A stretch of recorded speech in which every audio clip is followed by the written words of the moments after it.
Have you ever met someone who reminded you of a part of yourself you thought was gone? Sometimes the smallest encounter's a simple question.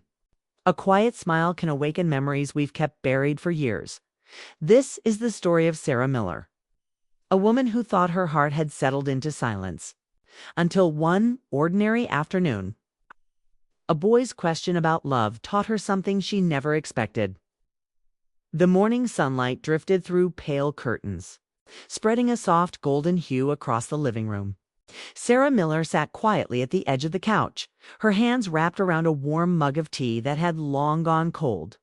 Outside, the neighborhood stirred to life, the sound of a distant lawnmower, the laughter of children walking to school, the low hum of a world moving forward. For Sarah, mornings had become a kind of gentle pause, moments suspended between memory and routine. The house felt too large now, its corners echoing with silence rather than conversation. She had lived here for 15 years, raised her son, and once shared these rooms with laughter and love. But now it was mostly quiet, a calm she didn't resent, yet didn't quite embrace either. There were days when she'd catch herself listening for footsteps that no longer came. Her husband, David, had been gone for 3 years, taken too soon. In a kind of quiet way, life sometimes rewrites itself without warning. People said time would make it easier. But time, she'd learned, doesn't erase. It softens. It turns sharp grief into something tender, a bruise that still aches when pressed. Sarah had learned to fill the silence. She taught part-time at the community library, tended her small garden, and baked too many loaves of banana bread she rarely finished. But sometimes, when she stood by the window watching the light fade across the street, she felt that quiet ache, not of heartbreak anymore, but of absence, of wanting to share something simple, a story, a laugh, a thought with someone who might just understand. That was her hidden longing. Not love in the way movies told it, but connection, the kind that makes an ordinary day feel like it matters to someone. She never said this aloud, not even to her son Ethan, who was 16 now, thoughtful, kind, and always in a rush to be grown. He filled her world with purpose, but his own life was stretching forward, reaching toward independence. Sarah watched him sometimes as he scrolled through his phone, smiling at messages from friends, his laughter echoing faintly from the next room. It made her happy and just a little wistful one evening. While folding laundry, Sarah paused to look at an old photograph, her younger self. Standing beside David on their first trip to the coast, the wind had tangled her hair and his arm had been around her shoulders. There was something in that picture, a spark, a quiet joy that she hadn't seen in herself for years. She smiled faintly. "You'd tell me to stop worrying," she murmured to the photo, "and just live a little." But what did living a little even mean anymore? That question lingered like a whisper carried by the wind. Later that week, a soft knock on the door broke her afternoon stillness. Sarah glanced at the clock, 4:30. When she opened the door, she saw Liam Parker, her son's classmate, standing there with a backpack slung over one shoulder. "Hi, Mrs. Miller," he said with an awkward smile. "Ethan said you could maybe help me with my English essay. He's at practice but told me to stop by." Sarah blinked, momentarily surprised. She hadn't expected company. Liam was one of those polite, quiet boys, the kind who spoke thoughtfully, as though measuring his words before he said them. "Of course," she said warmly. "Come in, Liam." As he stepped inside, sunlight pooled gently across the kitchen floor. Sarah motioned toward the table. "You can sit there. What's the essay about?" Liam hesitated, flipping open his notebook. "It's about love," he said slowly. "Our teacher said to write what we think it means." Sarah's hand stilled on the tablecloth. "Love," she repeated softly. He nodded, a little embarrassed. "Yeah, I guess it sounds cheesy, but I don't really know what to write. It feels like one of those things everyone talks about, but nobody explains." Sarah smiled, though her heart tugged unexpectedly. Of all the topics in the world, he had brought that one into her quiet afternoon. "Well," she said after a pause, "love is complicated. But maybe that's what makes it beautiful." Liam listened, his young face earnest. "Do you think it changes? Like, does love stay the same after a long time?" She looked out the window, her gaze distant.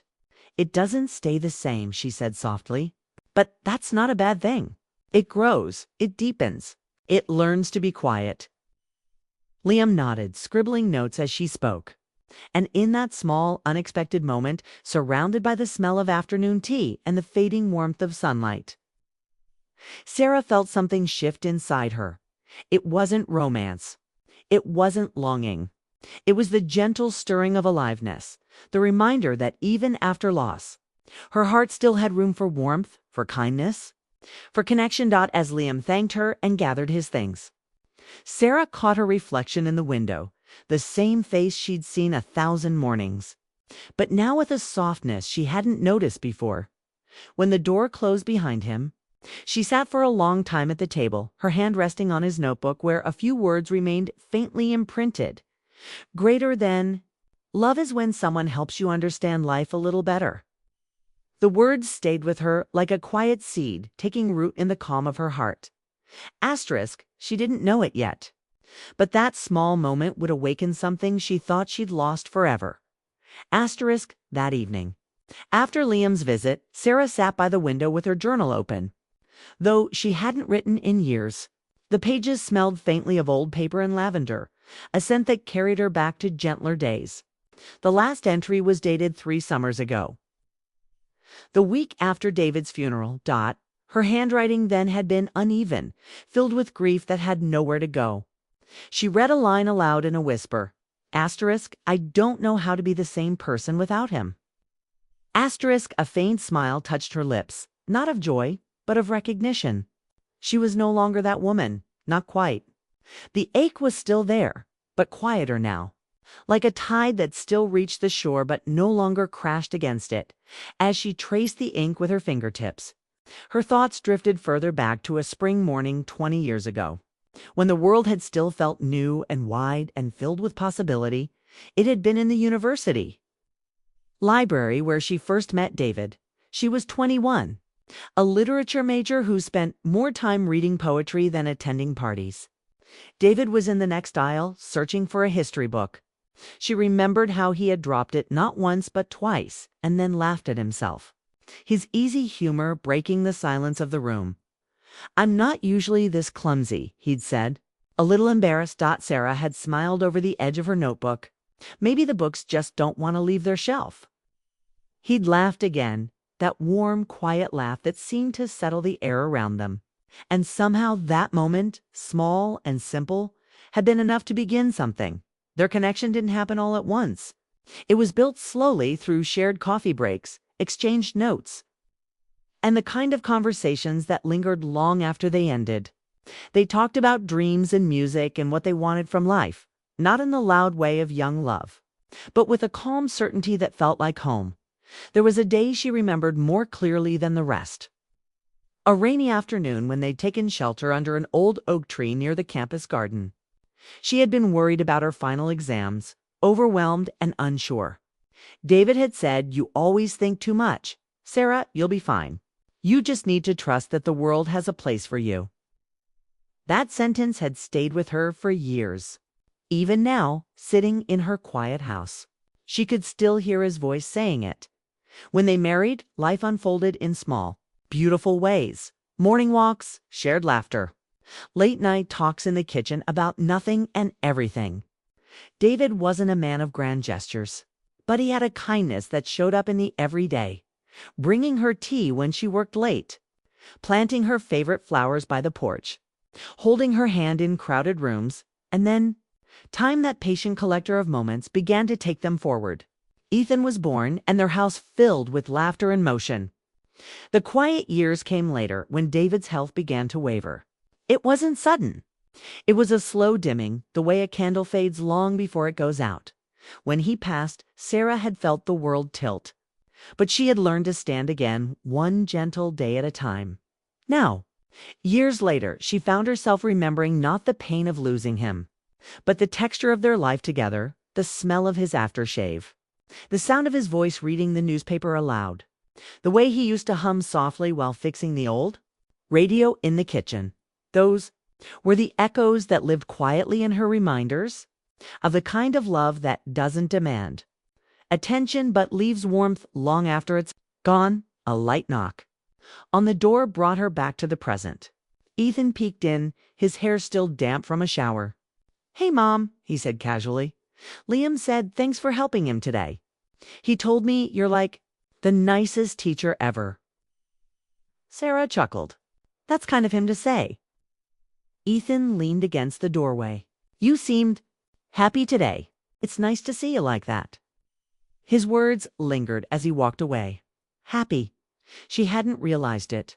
But yes, something about that afternoon had brightened her. It wasn't because she had helped a student with homework. It was because for the first time in a long time, someone had asked her about something she used to believe in. Love. Not the romantic kind, but the deeper one. The one that lives quietly beneath all things. The kind that exists in listening, in helping, in remembering. She closed her journal and gazed out the window. The night sky stretched above her, silver clouds drifting across the moon. Somewhere in that vastness, she liked to think David was watching, not as a memory, but as a quiet presence that still lingered where love once lived. And though she didn't say it aloud, her heart whispered it softly into the dark. Greater than you were right. David, the world still has a place for me. The clock ticked softly in the background, its rhythm blending with the hush of evening. The echoes of her past didn't feel heavy anymore. They felt like a melody, one that had begun long ago and still played quietly beneath the surface of her days. Sarah smiled faintly, her eyes reflecting the dim glow of the lamp beside her. Somewhere deep inside, something gentle was stirring, not to replace what she'd lost, but to remind her that life still had chapters left to write. And in that quiet knowing, the night felt just a little less lonely. The following week arrived with the soft rhythm of routine. Morning tea, the hum of Ethan's alarm upstairs, the quiet shuffle of the mail sliding through the door. Everything in Sarah's world carried its usual calm, familiar, predictable, safe, and yet something subtle had shifted. Since that afternoon with Liam, she had noticed how her thoughts lingered on their conversation. Not because it was extraordinary, but because of how genuine it had felt. He had asked questions most adults had forgotten to ask about love, about meaning, about what makes a heart stay open in a world that sometimes forgets how to be kind. It had been a long time since anyone asked her something that made her stop and think. On Tuesday, she found herself at the local library where she volunteered twice a week. The building smelled of paper and quiet, that comforting scent of words waiting to be read. She was stacking returned books when she heard a familiar voice behind her. Double quotes, Mrs. Miller. She turned, a little startled. And there stood Liam, holding a stack of books against his chest, his backpack slung over one shoulder. "Liam," she said, smiling warmly. "What a nice surprise. Are you here for more homework help?" He grinned shyly. "Kinda. I'm working on my next essay about people who inspire us. I thought maybe I'd get some ideas here." Sarah chuckled softly. "Well, the library's a good place to find inspiration. It's full of people who once felt lost and wrote their way home." He tilted his head thoughtfully. "That sounds like something from a poem." She smiled. "Maybe it is." They shared a brief silence, one that felt comfortable rather than awkward. The air between them was easy, respectful, calm, and somehow familiar, as if kindness could build a bridge across the years that separated them. After finishing her shelving, Sarah offered to help Liam look for a few reference books. They walked through the aisles together, their voices low, their words soft against the quiet hum of the library. Liam talked about school, how finals were coming up, how he wasn't sure what he wanted to study in college, how sometimes he worried he wouldn't be enough. Sarah listened carefully. "You know," she said, "when I was your age, I thought everyone else had their life figured out. But most of them were just pretending." Liam smiled faintly. "That makes me feel better." "It should," she said gently. "Life doesn't unfold all at once. It opens slowly, one chapter at a time." For a moment, their eyes met, not in a way that crossed boundaries, but in shared understanding. Sarah saw in him the same quiet uncertainty she once carried, and maybe still did in some small way.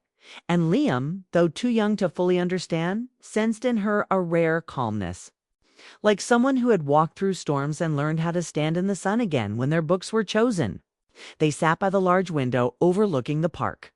The trees outside swayed softly in the breeze, scattering early autumn leaves across the grass. "Can I ask you something?" Liam said after a pause. "Of course," Sarah replied. He hesitated, tapping his pencil on the table. "When people lose someone they love, do they ever stop missing them?" Sarah looked out the window, her expression thoughtful. "No," she said softly. "You never stop missing them. But the way you miss them changes. It becomes quieter, softer, like remembering a song that once meant everything and still does, but in a different way." Liam nodded, eyes thoughtful. "I think I get that. My husband used to say," she added, her voice gentle, "that love doesn't end, it just changes shape." Something in that sentence seemed to linger between them. Neither spoke for a while. The silence wasn't heavy. It was warm, almost peaceful. As the afternoon light shifted, the librarian announced closing time. Sarah helped Liam gather his things. Outside, the sun dipped low, brushing the sky with golden rose-colored light. They walked a short distance together down the quiet street. "You really helped me again," Liam said. "Not just with the essay, but with how I think about things." Sarah smiled, touched by his sincerity. "I didn't do much. You just needed someone to listen." He glanced at her with a small, grateful smile. "Maybe that's the most important thing, though." They reached the corner where their paths would part. Sarah turned toward her home while Liam headed toward the park shortcut. For a moment she looked back, watching him walk, backpack bouncing slightly. His head bent as if deep in thought. Something inside her stirred again, not romantic, not longing, but profoundly human. The quiet warmth of connection. She realized then that her heart, once carefully guarded, had begun to breathe again, not for the past, and not for what might come, but simply for the beauty of feeling alive. That night, Sarah sat at her kitchen table, the last light fading through the window. The book Liam had borrowed earlier, a small collection of essays, lay open beside her. A note slipped out from between the pages. It was written in his neat, careful handwriting. "Greater than you said love changes shape. I think it also teaches shape. It teaches people how to care even when they don't have to. Thank you for that." Sarah read the note twice, a soft ache rising in her chest. She didn't cry. Instead, she smiled, a quiet, knowing smile that felt like peace. She looked around her kitchen, once filled with silence and now filled with something else, presence. Not of another person, but of purpose, of heart. And for the first time in a long while, she whispered to the stillness, "Greater than I think I'm learning to live again." Autumn drifted in quietly, painting the town in soft golden amber. Sarah loved this time of year, the crisp air, the scent of fallen leaves, the feeling that everything in nature was gently letting go. Her days followed their familiar rhythm. But inside her, something had changed. She caught herself humming again while making breakfast. She smiled at neighbors she hadn't spoken to in months. And every once in a while, she would glance at the note Liam had left her, tucked now inside her journal, as a small reminder that kindness could awaken parts of the heart long left sleeping. One evening, she was closing the curtains when she saw Liam walking up the path. His expression was uncertain but hopeful. Sarah opened the door before he could knock. "Liam," she said warmly, "come in." He stepped inside, holding a small folder. "I just wanted to show you something," he said, his tone shy but proud. "My teacher asked to nominate one essay for a student showcase. She picked mine." Sarah's face lit up. "That's wonderful. I'm so proud of you." Liam smiled, then hesitated. I actually wrote something extra too. It's not part of the assignment. It's kind of a letter." He opened the folder and pulled out a single page. "Would you mind reading it?" She gestured toward the table and they sat down. The air between them felt still, like the moment before the first. Notes of a song. Sarah unfolded the paper and began to read. "Greater than asterisk, dear Mrs. Miller. Greater than you once said that love doesn't end, it changes shape. I didn't understand that at first, but I do now. When my parents separated last year, I thought love had disappeared from my life. I thought it was something that left when people did greater than greater than. But then I met you, and no, this isn't a confession or anything like that. It's just, you reminded me what love actually looks like. It's not about romance or perfection. It's about care. It's about someone seeing you and believing that you can still be good, even when you're unsure of yourself. Greater than greater than. You helped me find that again. And I just wanted to say thank you for being the kind of person who proves that hearts can heal others, even quietly. Asterisk, when Sarah finished reading, she looked up, her eyes shimmering. Liam, that's beautiful, she said softly. And very brave. He gave a small, nervous smile. I wasn't sure if I should give it to you, but I wanted you to know that you've made a difference. For a moment, neither spoke. Outside, wind rustled through the trees, scattering leaves across the porch. Sarah reached across the table, her hand resting gently over his, not in affection, but in gratitude. Thank you, Liam, she said. You reminded me that even small acts matter. You've helped me remember who I am. He nodded, his expression thoughtful. You helped me too. More than you realize. The words hung between them, quiet, sincere, unburdened by anything unspoken. A week later, the community library hosted the student showcase. The small auditorium was filled with parents, teachers, and students. When it was Liam's turn to speak, Sarah sat in the second row, hands folded in her lap, heart swelling with quiet pride. He read his essay with clear, steady confidence. His voice carried warmth beyond his years. When he finished, the room filled with gentle applause. But as he stepped off the stage, he turned for just a moment, his gaze meeting Sarah's across the crowd. He didn't need to say anything. That single glance said it all. Gratitude, growth, understanding. Later that evening, Sarah walked home beneath a canopy of stars. The air was cool, her steps slow and thoughtful. The night hummed softly with life, a distant dog barking, the whisper of wind through the trees, the low hum of a streetlight flickering to life. She thought of all the paths people cross in a lifetime, how some stay, and others pass through only long enough to leave something meaningful behind. Liam's presence in her life had been brief, but it had stirred something precious, a reminder that love in its purest form wasn't about possession or permanence. It was about presence, about choosing to care simply because you can. When she reached her doorstep, Sarah paused, looking back at the quiet street. She felt no ache this time, no emptiness, just peace. Inside, she opened her journal and wrote for the first time in months. Asterisk love changes shape. It teaches us how to keep giving, even when we think we have nothing left. It arrives unexpectedly, sometimes through strangers, sometimes through memories, sometimes through questions that make us remember who we are. Asterisk, she set down her pen and closed the journal gently. The clock ticked softly in the next room, for the first time in years. Sarah didn't feel like she was waiting for something to return. She had already found what she'd been missing, not love from the past, but love as it existed now, quiet, steady, alive in every small act of kindness she gave and received. As she turned off the light, the moonlight brushed across her face, calm and forgiving. She smiled to herself and whispered, not to anyone, but to the universe itself, greater than, thank you for reminding me that love never really leaves. It just finds new ways to stay. Sometimes, love isn't about holding on, it's about learning, growing, and remembering what truly matters. If Sarah's story touched your heart, don't forget to like, subscribe, and stay for the next one, because every heart has a story worth hearing.